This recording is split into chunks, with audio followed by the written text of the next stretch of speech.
आज हम आपकी कंप्लीट केमिस्ट्री को कवर करने वाले हैं। बोर्ड एग्जाम 2026 में आने वाले सभी क्वेश्चन को यहाँ पे हम कवर करने वाले हैं। So hi everyone, myself Riyaz, IIT NEET board exam expert. आज की क्लास में मैं आपकी कंप्लीट केमिस्ट्री कवर कराने वाला हूं। ये ऐसे क्वेश्चन हैं जो आपके बोर्ड एग्जाम 2026 में आपको देखने के लिए मिलेंगे। अगर आप इन क्वेश्चन को कर लेते हैं तो आपके बोर्ड एग्जाम का पेपर बिल्कुल भी आउट नहीं जाएगा। यही क्वेश्चन आपको देखने के लिए मिलेंगे और आप बोर्ड एग्जाम में हाईएस्ट मार्क लेकर आओगे। तो आप बिल्कुल भी टेंशन ना लें, आप हमारे चैनल से जुड़े रहें। हम आपको बोर्ड एग्जाम से रिलेटेड कोई भी दिक्कत, कोई भी प्रॉब्लम नहीं होने देंगे। और ऐसे भी स्टूडेंट जिनको physics, chemistry, Hindi, English, biology कुछ भी नहीं आता, आप भी टेंशन ना लें, आप भी हमारे चैनल को ज्वाइन कर लें। हम आपको भी बिना पढ़े हाईएस्ट मार्क के साथ पास करा देंगे। कंटिन्यू आपके लिए हम वीडियो अपलोड कर रहे हैं। तो आप किसी भी कैटेगरी में आते हैं, आप टॉपर हैं, आप वीक हैं, सभी हमारे चैनल को ज्वाइन कर लें। हम आपको कोई भी दिक्कत, कोई भी प्रॉब्लम नहीं होने देंगे। अब हम देखने वाले हैं आज की क्लास को कि आखिर वो कौन से क्वेश्चन है जो आपके बोर्ड एग्जाम 2026 में आने वाले हैं। कंप्लीट वीडियो को देखें, इन क्वेश्चन को जरूर करें और अपने बोर्ड एग्जाम में टॉप करें। अब हम देखने वाले हैं point two point, one by one. अब हम देखने वाले हैं उन सभी क्वेश्चन को जो आपके बोर्ड एग्जाम 2026 में आने वाले हैं। पहले हम बात करें आपके चैप्टर बिलियन की, तो यहाँ पे मोलंस, मोललता, मोलरता को आपको परिभाषित करना है, मीन्स परिभाषा लिखनी है। फिर आता है राउल्ट के नियम को परिभाषित कीजिए तथा इसकी सीमाएं लिखिए। फिर आता है हेनरी के नियम को परिभाषित कीजिए तथा इसकी सीमाएं लिखिए। ये दोनों नियम मोस्ट इंपोर्टेंट है, जरूर से आपको करके जाने हैं। उसके बाद आता है ग्राम अणुक उन्नयन स्थिरांक तथा ग्राम अणुक अवनमन स्थिरांक को परिभाषित कीजिए। नेक्स्ट अपना आता है क्वथनांक के उन्नयन तथा हिमांक के अवनमन से आप क्या समझते हैं। फिर नेक्स्ट अपना आता है पराशरण दाब को परिभाषित कीजिए। पराशरण दाब और विलय के मोलर द्रव्यमान में संबंध स्थापित कीजिए। फिर नेक्स्ट आता है आपका वैद्युत रसायन चैप्टर। यहाँ पे आपको करना है चालकत्व को परिभाषित कीजिए तथा चालकत्व एवं प्रतिरोध में संबंध बताइए। नेक्स्ट करना है विशिष्ट चालकता से क्या तात्पर्य है, इसका मात्रक क्या है। नेक्स्ट अगर बात करें यहाँ पे मानक इलेक्ट्रोड विभव क्या है, इलेक्ट्रोड विभव E और मानक इलेक्ट्रोड विभव E0 में संबंध लिखिए। नेक्स्ट हम बात करें मानक हाइड्रोजन इलेक्ट्रोड का सचित्र वर्णन कीजिए तथा इसकी एक उपयोगिता लिखिए। नेक्स्ट हम बात करें रेडॉक्स विभव किसे कहते हैं। कॉलराउस के नियम को समझाइए, इस नियम के अनुप्रयोग उदाहरण सहित लिखिए। फैराडे का विद्युत अपघटन का प्रथम नियम लिखिए। फैराडे का विद्युत अपघटन का द्वितीय नियम लिखिए। ये तीनों नियम मोस्ट इंपोर्टेंट हैं, जरूर से आपको करके जाने हैं। आगे हम बात करें भाई यहाँ पे अभिक्रिया का वेग स्थिरांक क्या है। शून्य कोटि की अभिक्रिया से आप क्या समझते हैं, उदाहरण द्वारा समझाइए। इसके वेग स्थिरांक का व्यंजक लिखिए।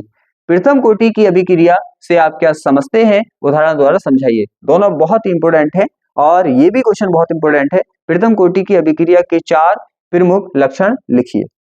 फिर आता है आवासीय एकणुक अभिक्रिया को उदाहरण द्वारा समझाइए।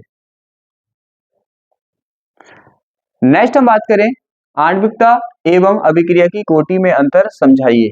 ये भी बहुत इंपोर्टेंट क्वेश्चन है आपका।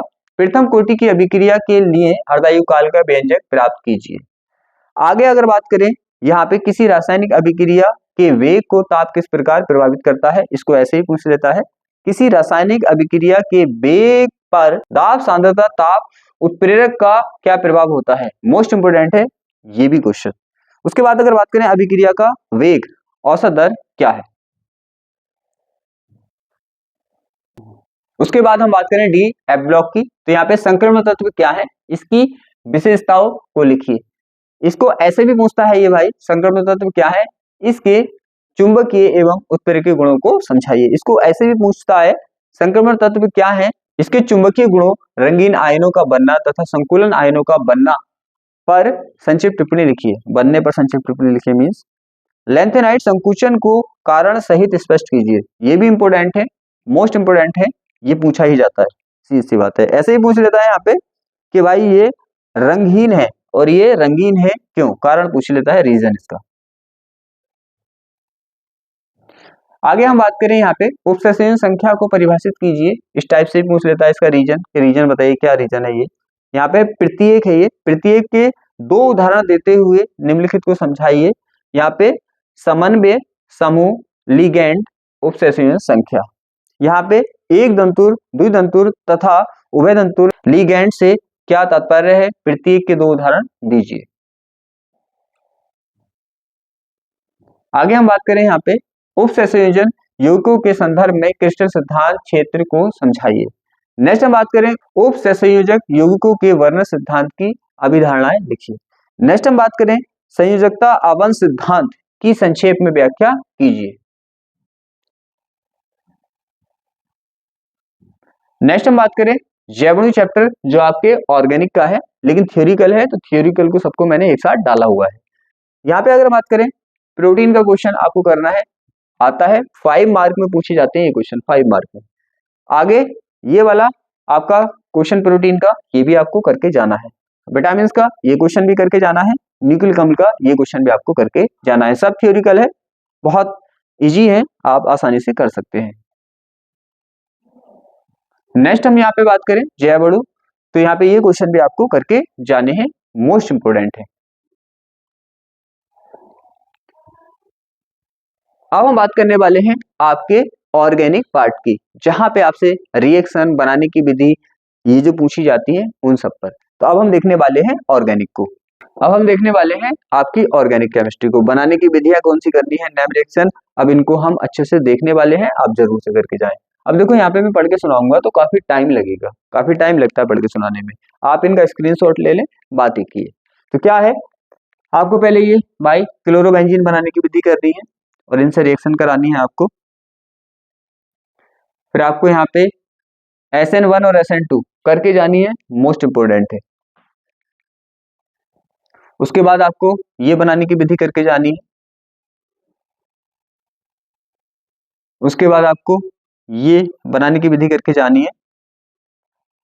उसके बाद आपको प्राथमिक, द्वितीयक, तृतीयक एल्कोहलों में विभेद की जो ये विधि है करके जानी है। उसके बाद हम बात करें, ये आपको बनाने की विधि करके जानी है फिनोल के। उसके बाद हम बात करें यहाँ पे प्राथमिक, द्वितीयक, तृतीयक एल्कोहलों से एल्कीन बनाने की, ये आपको करके जानी है। फिर आपको ल्यूकस जो परीक्षण होता है अपना, ये आपको करके जाना है। फिर आपको ये बहुत ही अच्छा क्वेश्चन है, बार बार पूछा जाता है कि ऐसी दो अभिक्रियाएं दीजिए जिसमें फिनोल की अम्लीय प्रकृति प्रदर्शित होती हो। ये मोस्ट इंपोर्टेंट है, बहुत बार क्वेश्चन ये बार बार पूछा जाता है। आगे हम बात करें भाई ईथर बनाने की विधि, आपको करके जानी है। नेक्स्ट में बात करें आपको फिनोल बनाने की विधि। नेक्स्ट हम बात करें यहाँ पे देखो जिस टाइप से क्वेश्चन पूछता है सब टाइप यहाँ पे लगे हुए हैं। फिनोल को इस तरह से भी पूछ सकता है। उसके बाद एल्डिहाइड है, ये इसको करना है आपको। फिर उसके बाद एसीटोन, फिर उसके बाद एसिटिक अम्ल। फिर आपको भाई प्राथमिक, द्वितीयक, तृतीयक एमिनो में पहचान की विधि मोस्ट इंपोर्टेंट है, करके जानी है। फिर आपको यहाँ पे एथिलएमीन ये करके जानी है। उसके बाद आपको एनिलीन ये आपको करना है भाई। उसके बाद अगर बात करें अभिक्रियाओं की, नेम रिएक्शन ये करनी है आपको। ब्रूटस अभिक्रिया, ब्रूटस फीटिंग अभिक्रिया, फीटिंग अभिक्रिया, विलियमसन संश्लेषण अभिक्रिया, भाई फ्रीडल क्रॉफ्ट अभिक्रिया करनी है, सेंड मायर अभिक्रिया करनी है, कार्बोल एमीन अभिक्रिया करनी है, सिमिट अभिक्रिया करनी है, फ्रीडल क्रॉफ्ट अभिक्रिया, एल्डोल संघनन, और यहाँ पे कैनिजारो अभिक्रिया करनी है, राइमेटिमन अभिक्रिया करनी है, कार्बोल एमीन अभिक्रिया, रोजेनमुंड अपचयन करना है आपको, ये अभिक्रिया जो होती है, और इटार्ड अभिक्रिया आपको ये करनी है। तो ये ऐसे क्वेश्चन है जो आपके बोर्ड एग्जाम में बार बार रिपीट होते हैं, तो आपको बोर्ड एग्जाम 2026 में भी आपको देखने के लिए मिलेंगे। इन क्वेश्चन को आप जरूर करें और अपने बोर्ड एग्जाम में हाईएस्ट मार्क लेकर आएं। अब हम इस क्लास को यहीं पे क्लोज करते हैं।